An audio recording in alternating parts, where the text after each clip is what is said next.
Hello there and welcome. Today we're going to take a full look at the brand new Dart Zone Pro MK-2.1. Just as reference, I was very surprised how large this box was. This is the box to the original Mark II, and check that out, guys. This is massive compared to the original box. That difference is very, very interesting. Without further ado, let's open this thing up. Inside the box, we get another box, a gorgeous box. This is the best box I've seen for any Dart Zone product. It is so well done. Man, this is cool. The carry handle down here. Oh man. This is cool. This is really cool. So this is the Dart Zone Pro Tournament Edition. The Dart Zone Pro Tournament, of course, happened a couple weeks ago. A very, very cool event. As of right now, I have no idea how the Tournament Edition is different. My guess is that it's only the box that's different. Let's open it further. So we get this really epic reveal of the Mark 2.1 itself, darts, eye protection, the magazines, holster, the holster for the magazines, extra O-rings. This is what is this? Okay, this is just a little dart doohickey.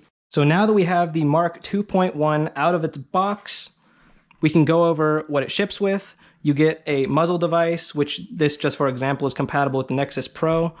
You get 18 of their Bamboo 2.0 darts, 3 of its proprietary magazines. These will not work in your Aeon Pro, Nexus Pro, any other blaster, and the Mark II speed loaders will not work in this blaster. You get 2 O-rings. You get a drop leg holster for the blaster and then a holster for the magazines. Look at the size difference between the Mark 2.1 and the Mark II. The size difference is staggering, actually. If you look at the grips, the Mark II has a much smaller grip, and that is because the Mark II's grip acts as the outside of a magazine. All you have in here is an internal spring with the follower, whereas the Mark 2.1 has to house an entire magazine in its grip. All right, now for the basic operation. First thing you're going to do is take your magazine and insert it into the grip. Then you simply pull back and push forward, and then you can pull the trigger. And repeat. This feels more stiff. This is a much more crisp prime. I think that's a good word for it. Now, of course, we talked about the muzzle earlier. That's just going to insert just like that. Other than that, you have a rail down here. You have a safety. Right now it's safe. When you press it in, it's now ready to fire. The grip is larger than the Mark II's, and you might think that means it's uncomfortable, but it's not huge like an Apollo or a Hera, something along those lines. It's a little bit big, but certainly not enough to make me really complain about it. It also, instead of metal, has this rubber on the grip. It's not an entire sleeve that goes over the grip, like say a Mark III or a 1.1, so there's absolutely no slippage with this. I think that's really, really nice. Now, how do you release the magazine once you have it in? You go to the left side of the blaster, and there's this tiny little button right there. So if I'm holding it with my right hand, I could either start pulling it towards me and hit it with my thumb, or I could try to put my middle finger up here and then strike it like that. This is not a very great design, unfortunately. It would have been nice to see it back here. Obviously, this probably made more sense when building the blaster, but from an ergonomic standpoint, this isn't very comfortable. A deal breaker? Probably not. You could probably get used to hitting it in a variety of different ways, but it's just something to point out, something to think about. And like I pointed out earlier, it is only on the left-hand side of the blaster. So now that we've got to know the Mark 2.1, let's take it outside and see how it fares. All right, we are finally outside. For those of you who own a ballistic chronograph, be very careful not to leave them on, because you could get yourself very angry like I just did and have to go replace the batteries in the middle of a review. One thing I didn't mention inside, and I just noticed now, is these grip panels feel rubberized. These little textured bits back here, and it just makes the prime very, very nice compared to the original Mark II.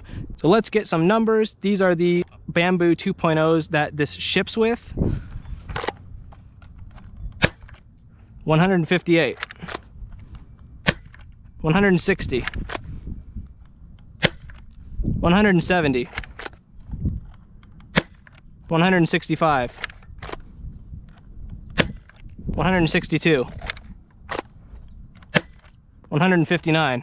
That is some very impressive performance. Here is that average. Just for comparison's sake, here is 6 of the Ember darts that are the standard Adventure Force Pro darts.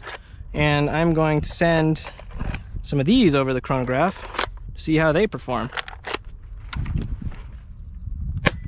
142, 146, 152, 143,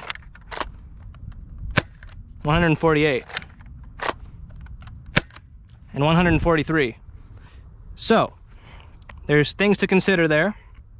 For one, the Bamboo 2.0s, because they're a little bit lighter, tend to increase the performance a bit. It actually hits a bit harder than the Mark II consistently. Again, this is from my personal testing. The Mark II with the Ember darts, the standard Adventure Force Pro darts, hits around 125 to 135. This was getting well over 140. That is definitely an increase over the Mark II.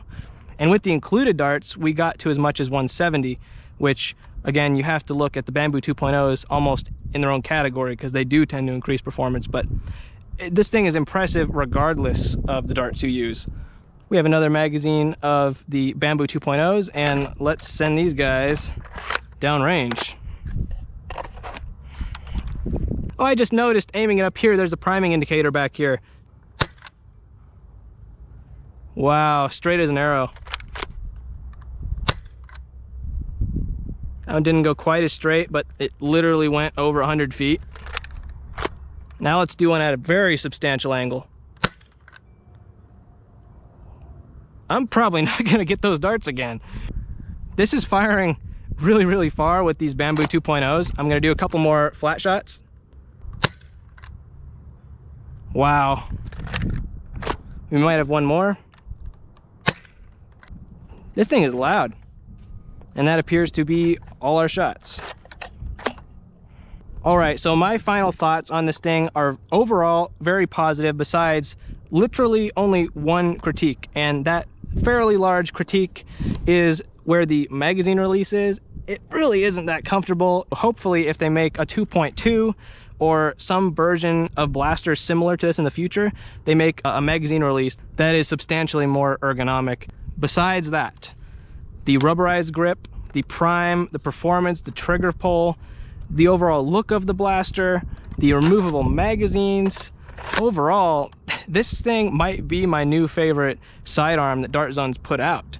While this blaster has a lot of desirable features, this does not make the Mark II completely obsolete.